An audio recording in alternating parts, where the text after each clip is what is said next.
निराधारचे पैसे सुद्धा तुम्ही देत नाही आणि सांगतात की लाडक्या बहिणीमुळे देत नाही.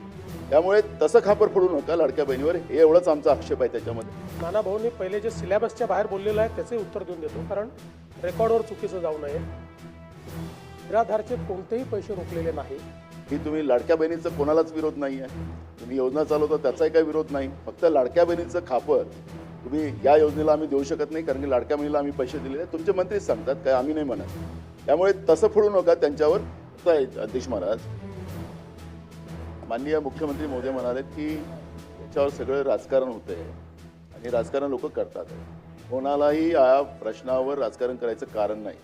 अध्यक्ष महाराज, या प्रकरणामध्ये या मुलीच्या आईवडिलांनी रिपोर्ट टाकलेली होती आणि तिचं डायरेक्ट एलिगेशन जे संबंधित जे राजकीय लोक होते त्यांच्याबद्दलचं होतं आणि मग तो मुद्दा हा सार्वजनिक झाला आणि त्यावेळेस प्रतिक्रिया सगळ्यांनी दिल्या. अध्यक्ष महाराज, हे एकच डॉक्टर प्रकरण, मी नाव घेत नाही त्यांचं, डॉक्टरचं जे प्रकरण झालं.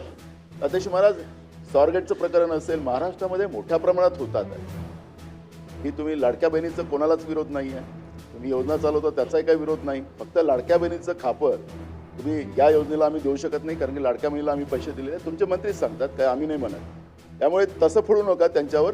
काही सगळ्या योजना, निराधारचे पैसे सुद्धा तुम्ही देत नाही आणि सांगतात की लाडक्या बहिणीमुळे देत नाही. त्यामुळे तसं खापर फोडू नका लाडक्या बहिणीवर, हे एवढंच आमचा आक्षेप आहे त्याच्यामध्ये. पण मी आपल्याला या निमित्ताने एवढं सांगतो की ही जी घटना आहे ही सातत्यानं महाराष्ट्रामध्ये या पद्धतीच्या घटना होतात आहेत. हे तुम्हालाही नाकारता येत नाही आणि आम्हालाही नाकारता येत नाही. या सगळ्या घटनेला ब्रेक लावण्यासाठी मागच्या काळात तुम्ही विरोधी पक्षात होता तर आम्ही सत्तेत होतो, त्यावेळेस आम्ही शक्ती कायदा आणला. माननीय राष्ट्रपती महोदयाकडे तो शक्ती कायदा आम्ही मान्यतेसाठी पाठवला. तुमचं सरकार आलं. या शक्ती कायद्याचं काय?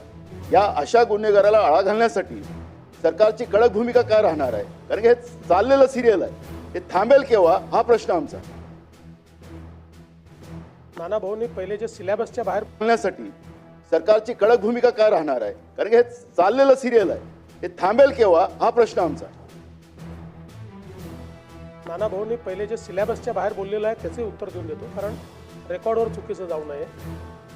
निराधारचे कोणतेही पैसे रोखलेले नाही.